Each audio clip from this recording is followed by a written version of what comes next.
While every TikTok shop creator was fighting over the same 5 viral products, one brand spent 6 months building one of the most dominant positions on the TikTok shop platform. No massive viral moments, no celebrity creators, no drama. Just a clean, ruthless growth curve almost nobody was watching. The brand is called Bloom Nutrition, and what they did is more interesting than this product just went viral because it's actually repeatable. Today, I'm going to walk you through exactly what Bloom did, the data trail Fastmost tracked the entire time, and the 3 things you can copy starting this week, even if you are brand new to TikTok shop and have 0 followers. And stay right until the end because the lesson here isn't find the viral product. It's the complete opposite. And by the end of the video, you'll know why most creators are looking in the complete wrong direction. Okay, so let's start with section 1, why Bloom is even worth studying. Most TikTok shop case studies are about explosive moments. A creator's video gets 10 million views overnight, a product goes viral and explodes in sales. That's the content that gets clicks on TikTok, so that's the content that people make. The problem is that these stories are almost impossible to replicate, and even if you do so, it's kind of a lottery. You can't manufacture a viral moment on demand. So watching that content makes you feel like you're learning something, but you're not walking away with an actual system. Bloom is the opposite, a supplement brand in a functional but competitive category, not trying to compete on celebrity endorsements that you'd recognize, and no single video that blew the brand up. What they have is multiple months of compounding growth on the TikTok shop, the kind of growth that builds one of the most dominant positions on the platform whilst going under the radar. And that's the kind of growth worth studying because that is repeatable. You don't need luck, you don't need $1 million endorsements, you just need to do the boring things consistently. And Fastmost tracked every single step of their data, which is why we can reverse engineer the whole game plan right now. Okay, I want to be upfront about what this video is and what this video isn't. I don't work for Bloom, I have no inside knowledge about them, I'm not part of their team. Everything I'm about to show you has come from public TikTok shop data pulled in from Fastmost. Fastmost is a data platform trusted by over 3.8 million users worldwide. It tracks hundreds of millions of TikTok shop products and is the reason I'm able to see this data. So if you want to follow along and look at the same data yourself, you can sign up to Fastmost, which will be linked down below in the description. Okay, so what did Bloom do so differently to the other brands on the TikTok shop? Because when you go into Fastmost and pull up Bloom's trajectory over the last 6 months, 3 key things jump out to you, and none of them are flashy. In fact, all of them are pretty doable. Number 1, they picked a category most would dismiss as too saturated. Supplements are not miracle cures, and in fact, they're extremely competitive. I mean, you are competing with brands like Goli, Nello, Alani Nu. Most brands wouldn't bother even entering this market. But Bloom didn't do what every other supplement brand did, and this is the first principle worth stealing. The best categories on TikTok shop, beauty, supplements, for example, show proof of demand, but they're not there to be copied. They are the ones where demand is real, the audience converts, but it's primed for innovation. And Fastmost makes this obvious the moment you sort for rising trends but remove the obvious categories. Number 2, they let the creators do the storytelling rather than running their own content. If you look at the creator data inside Fastmost for Bloom over the last 20 days, you'll notice something interesting. Only around 10% of the sales come from accounts with over 100,000 followers. The vast majority is mid-sized creators. Different angles, different demographics, different content styles, all bespoke to the creator that makes the content. Bloom did not lock in on one celebrity creator and ride their endorsements. Instead, they built a distributed network of voices, a range of follower profiles across a range of demographics. And this is the part most beginners get wrong. They try to make the perfect viral video themselves or put all of their attention on signing the perfect celebrity that's going to help their brand blow up. Bloom understood that the TikTok shop is different. The brand wins when the algorithm has so many different videos to test on so many different angles. Diversity of creators and content beats the quality of any single video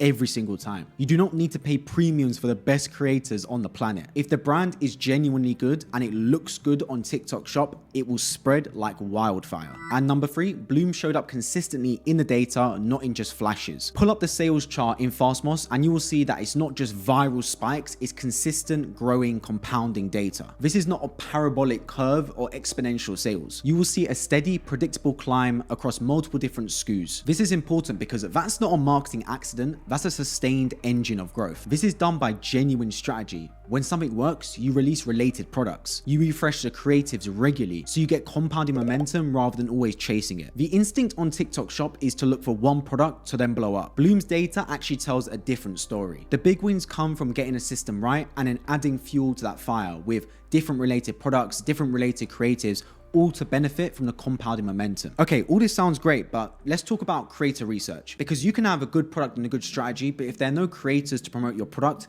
you aren't really going to go anywhere on the TikTok shop. So let's talk about how Bloom actually found their creators to promote their product. And this is important for both TikTok shop affiliates and brands. This is because as an affiliate, it's important to appeal to the brands that want you to promote them, because building a good relationship with brands can lead to increased commissions and even the potential for monthly retainers, so you get paid a fixed amount for creating content. And then as a brand, if you can incentivize creators to make content for you, you will have the best possible chance of getting your product out there to audiences on the TikTok shop. The best tactic is you can search up brands on Fastmost, in particular your competitors. Scroll down and see what creators are getting sales for that brand. Since you'll be in the same industry, there's a good chance that if a creator is getting sales for a particular brand or product, they'll get good sales for you also. When starting out, you ideally want to have creators that match your ICP or your target audience. This is because people naturally buy from other people that look like them, sound like them, act like them. So if you want to appeal to a certain demographic, really lock in on affiliates that look like that persona. Contact all the creators that match your brief within your industry.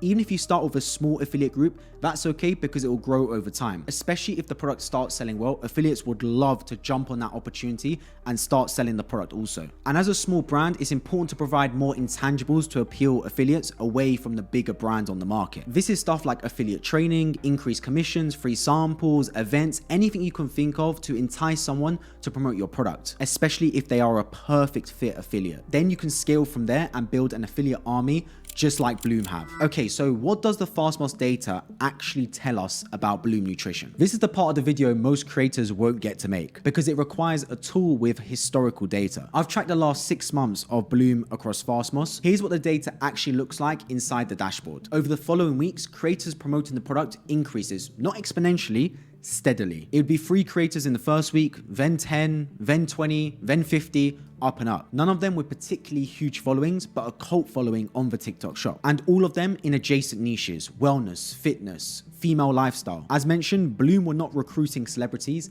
they were building a network. And after that, the order count starts following with a lag behind the creator count, which is exactly what you'd expect with a distributed creator network. More creators start posting, more videos get out there, and then lagging slightly behind is the orders, which are picking up over time, because the voice of the brand has to scale before the sales do. And over the last couple months, Bloom has exploded even more. And that is spearheaded by Greg LaVecchia, who's pumping the gas on his personal brand. However, the signals were there the entire time if you were tracking Bloom. Anyone watching Fastmost last year would have seen Bloom start to take off. And that would be the perfect time as a creator to hop onto the opportunity, or as a brand to take the lessons and apply it yourself. So I'm sure we can all agree Bloom has absolutely blown up.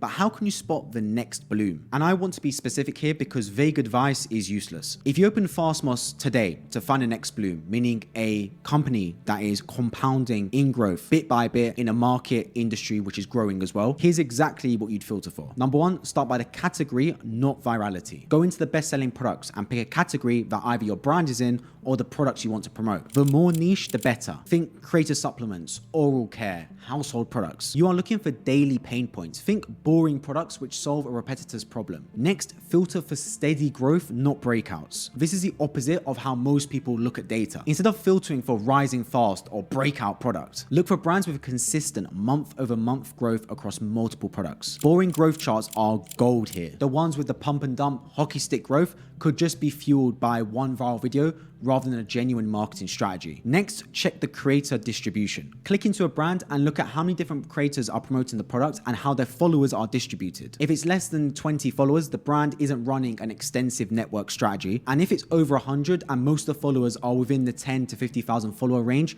you've got that mid-sized category which Bloom is exploiting. And that's a great signal for a brand to hop on or study their growth. And then look at the commission rate and the review sentiment. These two metrics matter more than most people realize. Commission rate tells you whether it's worth your time as a creator to promote the product. And as a brand, a high commission rate might actually inflate the amount of sales. Because it's easy to give affiliates 50% commission, but if it's eating into your margins, is it really worth it? Versus a brand that is doing really well, only offering 5 or 10% commission means a genuinely good product with a strong distribution. And then also review sentiment, because you might be promoting a product that is actually not that great, and the reviews will tell you that, and that's a product that's not going to last for the long term. Bloom, on the other hand, is strong on both. Great distribution, a healthy commission rate, and the reviews are genuinely good. That's the product that's here for a long term and that affiliates feel good promoting. Run this combination and filter between 3 to 5 brands that you either want to promote yourself as an affiliate or study if you are a brand looking to sell on the TikTok shop. I also want to address the obvious counter argument, the elephant in the room, because if I were watching this video, I'd be thinking it myself. And the counter argument is, yeah, Bloom is great, but this sounds really slow. I want viral videos and viral sales right now. And that is the exact trap that most creators fall into. The reason most people churn out on the TikTok shop within 6 weeks